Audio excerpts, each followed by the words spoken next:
नेपालले पनि भारतको जमिन मिचेको छ, भारतले मात्रै होइन भनेर भन्नुभएको छ नेपालका प्रधानमन्त्री बालेन्द्र शाहज्यूले। हजुर तपाईहरु सबै ठिकै सुन्नुहुँदैछ।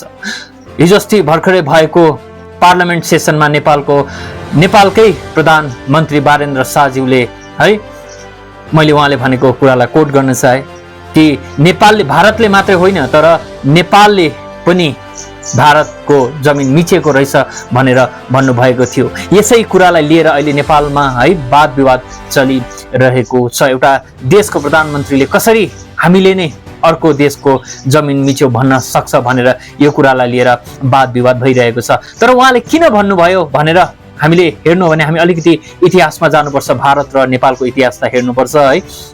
र हामी जब इतिहास हेर्छौं तब हामी सबैलाई थाहा भएकै कुरा हो, भारतलाई है अंग्रेजहरूले 200 सालको लागि रुल गरेका थिए। 1814 देखि 1816 को बीचमा एङ्ग्लो नेपालिज वार भएको थियो अथवा ब्रिटेन र नेपालको बीचमा युद्ध भएको थियो। त्यो युद्ध गएर 1814 मा सुरु भएको थियो र 1816 मा गएर सकियो। र जब युद्ध सकियो त्यहाँ एउटा ट्रिटी साइन भयो, त्यो ट्रिटीको नाम हो ट्रिटी अफ सगौली भनिन्छ 1816 को है। र त्यसमा चाहिँ के भएको थियो भन्दा चाहिँ त्यो ट्रिटीमा के भन्यो भन्दा चाहिँ यहाँ एउटा खोलाको कुरा गरिएको छ अथवा नदीको, महाकाली है, जुन काली नदी पनि भनिन्छ।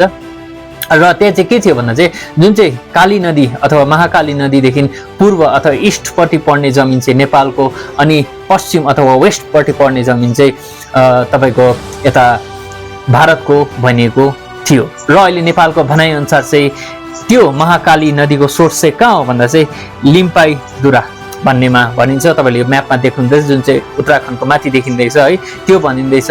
र भारतले चाहिँ त्यसलाई मानेकै छैन।